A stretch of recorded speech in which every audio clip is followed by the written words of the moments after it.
Taylor's going to be pleading guilty to DUI first offense, received the mandatory minimum penalties. He has already served the required jail time, be placed on probation, required to pay the fine, driver's license revoked for a year. I've also passed up the notice of enhanced punishment. I've provided him with a copy. We've reviewed that and waived the reading. All right. Mr. Taylor, raise your right hand. Let's place you under oath. Do you solemnly swear or affirm the testimony you're about to provide with the truth, the whole truth, and nothing but the truth, so help you God? I do. Thank you. You can put your hand down now. State your full name for the record.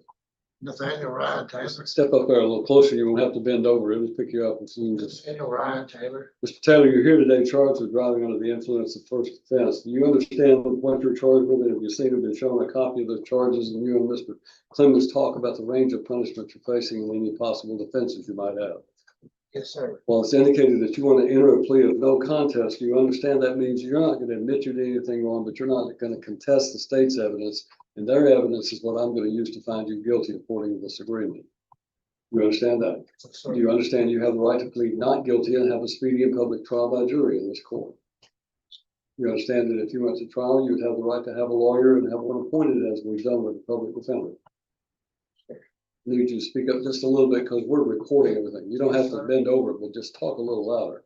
Yes, sir. So, do you understand that if you went to trial, you'd be presumed to be innocent until such time if ever the state proves your guilt beyond a reasonable doubt to the satisfaction of all 12 jurors, and their verdict would have to be unanimous before you could be convicted?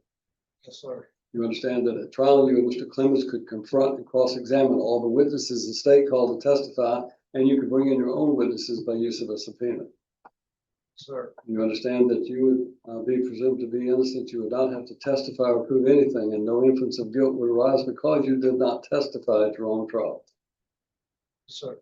You understand if you went to trial and you were found guilty, you could appeal that conviction and the sentence imposed to the Court of Criminal Appeals and have a lawyer appointed to help you with that appeal.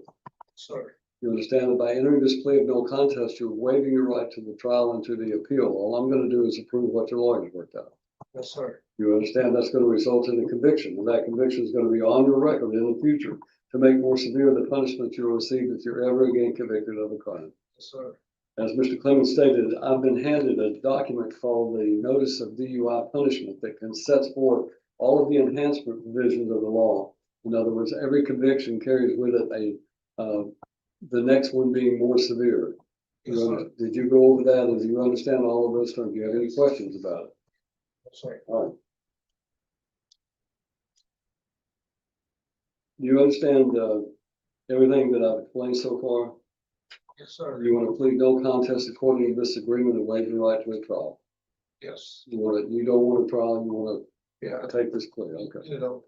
Is your decision to plead no contest today voluntary? Yes. Anybody forcing you to do this against your will? No, sir.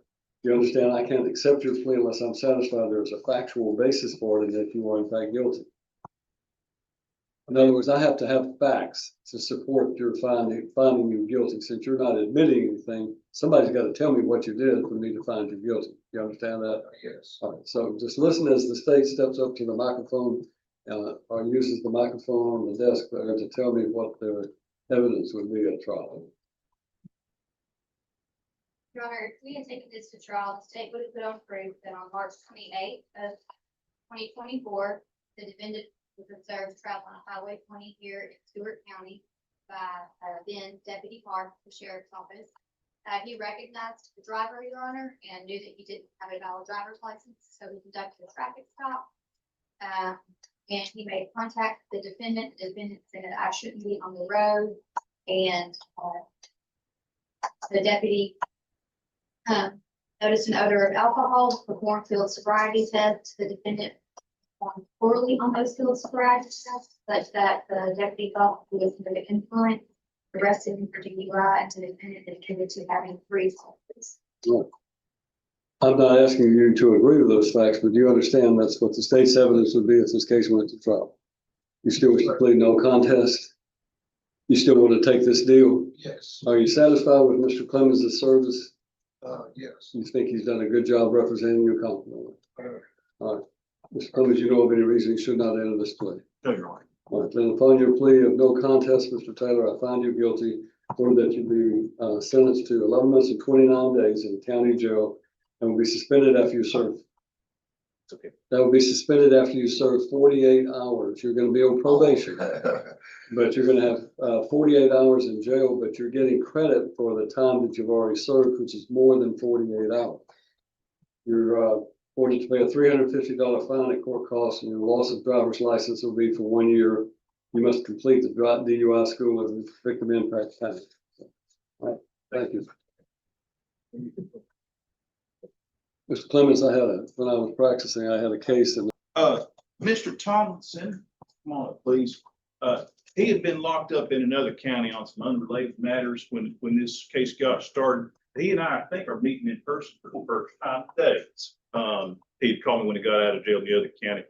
This has been set for status. I'd like to set this for another status. August the 10th. August the 10th. Right. Please, Ray, raise your right hand. You solemnly swear or affirm the testimony you're about to provide will be the truth, the whole truth, and nothing but the truth, so help you God. I do. Thank you. I'm gonna have you've got a motion for me to waive your remaining fines of $1,500 roughly dollars. Before I can do that, I'm going to need to see what kind of economic situation you've got. So I'm gonna have you fill out an affidavit of your income and expenses for me to see whether or not there's any basis for me to relieve you of that obligation. all right. You fill that out and I'll come back to you, okay? See. Yeah. Looking for Dennis Stanford. Yes, sir. He had car trouble, was not able to get here today. We're trying to find another attorney who's willing to argue his motion unless he can go by Zoom or WebEx. Or we can push it to another. Or what? Or we can push it to another day or next month. If that is okay. Well, first of all, you're saying Mr. Stanford can't make it here at all today, correct? Yes. Unless you have another availability during this week. Well, we have a trial that was supposed to go tomorrow, but it has now been settled. I'm sorry, been continued. Is that the only thing that was set tomorrow, Joe? I'm sorry, Paul Davidson? The- Yes, sir. Tomorrow.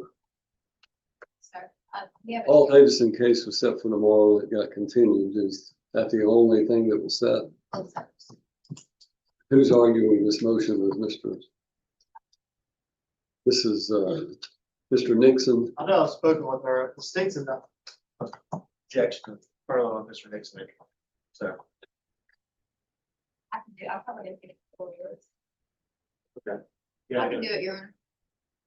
Well, Mr. Nixon, your lawyers filed a motion asking for you to be furloughed to go have an evaluation done. And have you evaluated and treated? I've dealt with you a long time. Do you have any problem with being furloughed to a treatment center? Judge Wolf, I asked for that last time I was in here. I asked for when I got sentenced last time. State does not. That's all right. Mr. Nixon and I know each other well, Very so well, thank you, Judge. I will approve the motion for, state does object. oh, they do object. Yes, I'm sorry. I thought you said you So voted. we object to any kind of furlough in this case, no. All right, well then we'll need to set it for a hearing. Can you do this tomorrow? I can do it, Your Honor. What about Mr. Stanford? Do you know who I can he's? make sure that he's available. sir. Pardon? I can make sure that he's available. Okay. Then let's before we leave today, I'm going to take a recess to review this other information here that I've got to deal with. And we'll come back to Mr. Nixon's case. Is there anybody else who has a matter that we've not dealt with? We're waiting on a couple of lawyers. Singletary, I had you placed under oath, but this information that you've supplied about your total income, is that true and correct? You're on disability, is that correct? All right. I find Mr. Singletary to be indigent for all points of public defender. We already give you, I think I gave you your copy of that affidavit, so you might want to share that with your lawyer. Your Honor, on behalf of Mr. Singletary, has already been given a copy of that. It's an affidavit of violation probation. You want to have it set for next month then? Yes, Your Honor, please. What is the date in May? 5/11. May the 11th. I give that to her.